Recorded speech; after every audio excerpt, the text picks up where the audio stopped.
This is the line coming in from my well outside. This is an air compressor that I use for the tank. Fills this tank with water with a cushion of air in the top. The water line leaves the bottom,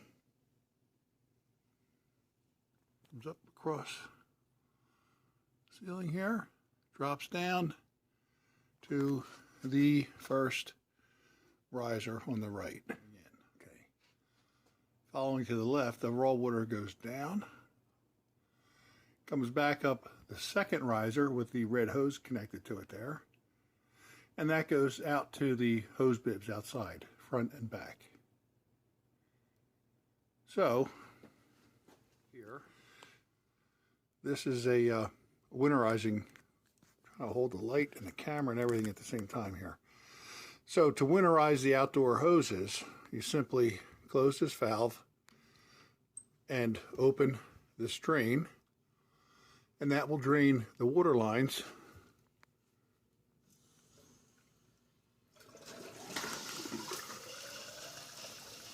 so the outdoor hoses are now draining into the sewer. So I just, in about 15 seconds, winterized the outdoor hoses. So that's the purpose of this shutoff, this drain, and this hose is just carrying what's now wastewater over to a piped-in drain going into the sewer with an air brake. That's an air brake for safety right there. That's the primary function of the second riser. So first riser, water in, goes right back up, out to hoses. Front hose, rear hose. Okay. So I'll close this off.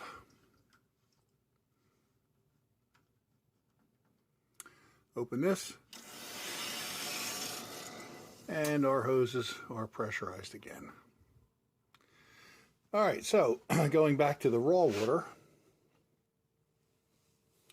this is where we split. We go out to the hoses, or we go this way, and we go through, and I have pressure gauges so I can check pressure drops on all the different devices. So we go through a washable bowl type filter, and that's just meant to collect any kind of sand or grit from the well. From there, we can go one of two directions. We have a bypass to go around all these devices, so we're not going to follow that right now. Let's take the normal path of water, which would be down. We have isolating valves. Up into a 5-micron filter. So this is the main filter. This is the one that collects most of the dirt from the well. Right now, it's only been in there for a few days, and it's got a little bit of rusty color in it. I think that came from the tank, from all the disturbances. So this filters down to 5 microns. That's important because the water leaves here. The filtered water leaves here and heads down. All this convoluted piping is just to make it all fit. Heads down, comes out of here and into the UV light. Comes up through the light chamber, leaves the light. Now it's sanitized. It's filtered and sanitized at this point. And two things happen. This is where we have a split. One, we split here and we feed into the water softener. So we're feeding filtered, UV light sanitized water into the water softener in one way, one path.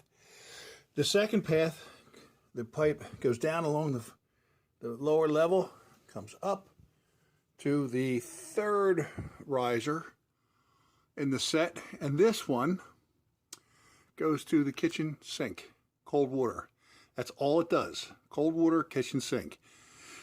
And that is because I wanted to have filtered, sanitized water for drinking, but I didn't want to drink softened water. Not that there's anything wrong with that. You can. I just didn't want to do that. Then, out of the water softener comes another line. This one then goes along the bottom and goes through a third filter with gauges on either side of it. And the purpose of this filter is just to capture softener beads if they ever broke loose. You don't want beads from your water softener getting into all your plumbing because it'll wreak havoc. So that's a safety device. It leaves that filter and then comes up through this riser, which is soft water going to the entire house. So this riser, here we are here, goes across the ceiling. I still have some insulating to do. Across the ceiling.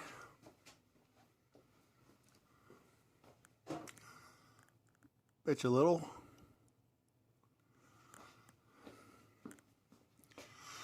And here we have a junction where the soft water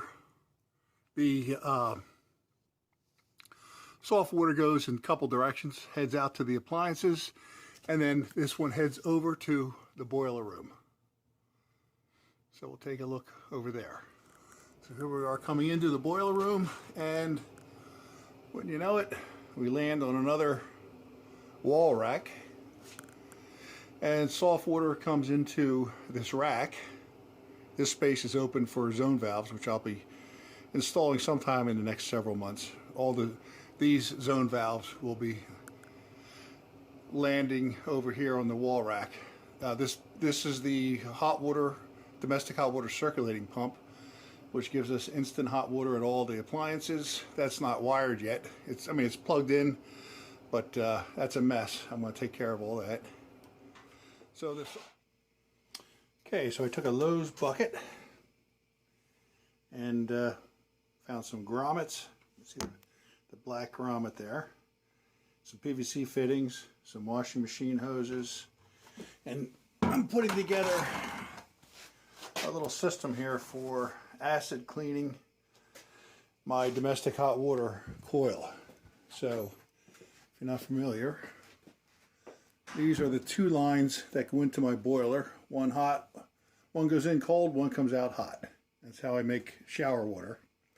This is a very old boiler, probably 65 years old. But I enjoy keeping it running. It's kind of a hobby. I've just recently built this wall rack, so I've moved 2 expansion tanks to the wall. Really solid, both of them. The gray is for the heating water. The white is for shower water. Plenty of drains for low spots. That's a pump. I have to wire that in yet with some controls. So what I've done was refitted my boiler with a feed system, expansion system, a backflow preventer. There's my backflow preventer right there. Automatic feed for the boiler. This feeds into the boiler here, about 12 psi. And what I'm going to do, now that I have my water softener installed, is clean all the calcium out of the domestic hot water coil. So we'll have a much better production of hot water. So the boiler will acid clean the coil. I'll pump acid through one tube. It'll come out the other. It'll go across the ceiling, out these valves, with these 2 valves, circulate through this open bucket that I've put together. Let's see if I can fill that with some water. This is just fresh water now. And this is what I'll start with.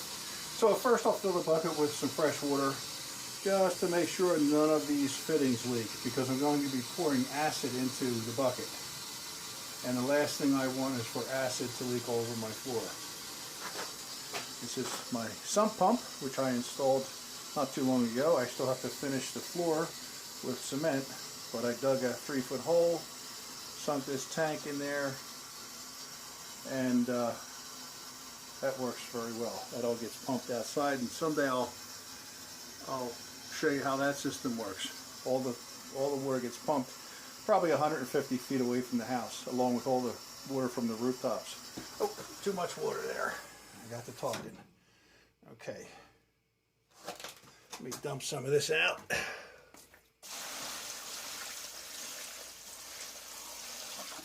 And I think that'll be enough. Let me force the sump pump to come on.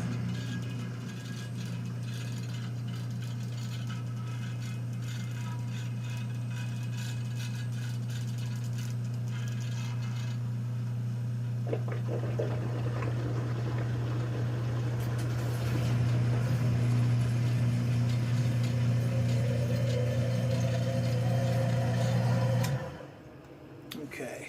Yeah, this is a bronze circulator. It circulates hot water, shower hot water, domestic hot water, around the house, so that when you open a faucet, you don't have to wait 2 minutes for hot water. Usually, it's instant. A couple of the sinks might take 10 seconds before it's steaming hot. So now that I've got the softener hooked up, hopefully we won't be depositing any more calcium in the coil. So now I want to clean out probably 50 years worth of calcium that's in those coils. So, all right, so here's the flow.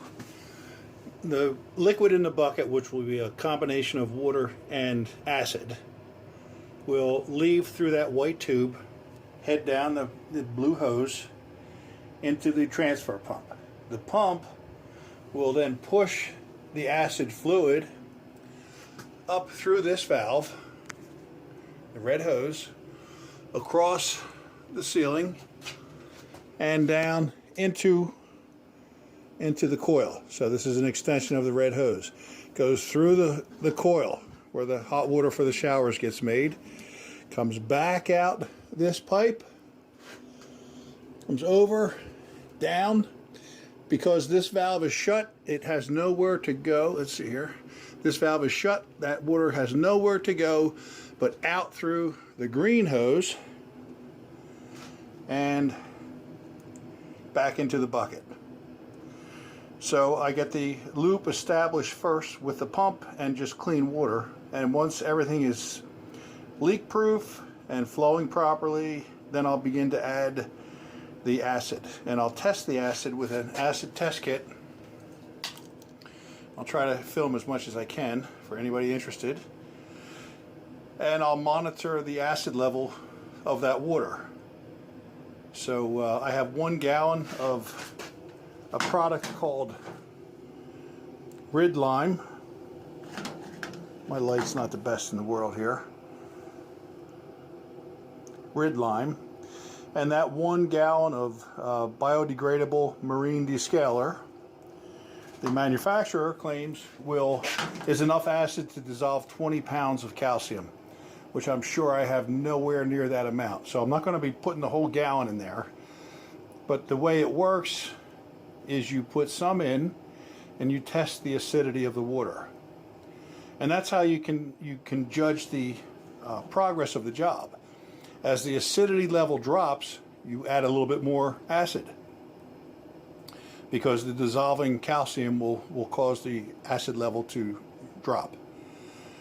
And then once it hits a point where it's stable, well, that's probably a bad word, where it's no longer the acidity is no longer changing, then you know that you're done cleaning the coil, because there's no more calcium to dissolve or to reduce the acid level.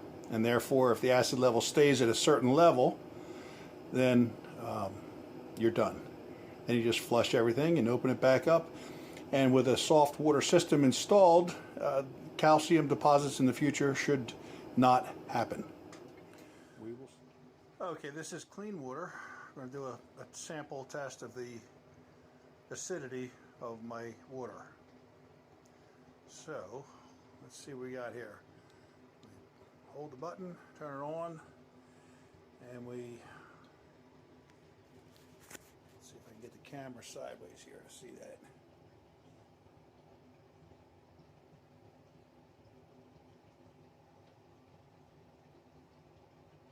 So 7 point, that's where we need to hold it, 7.37. So it's pretty close to neutral. So we're all set up, ready to go. Safety first.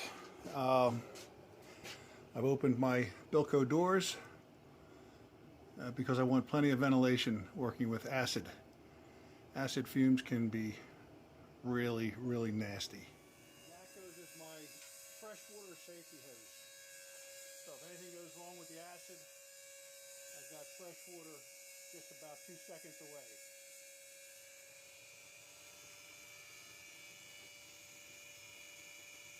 Looks like a witch's cauldron. Where's Shakespeare when you need him?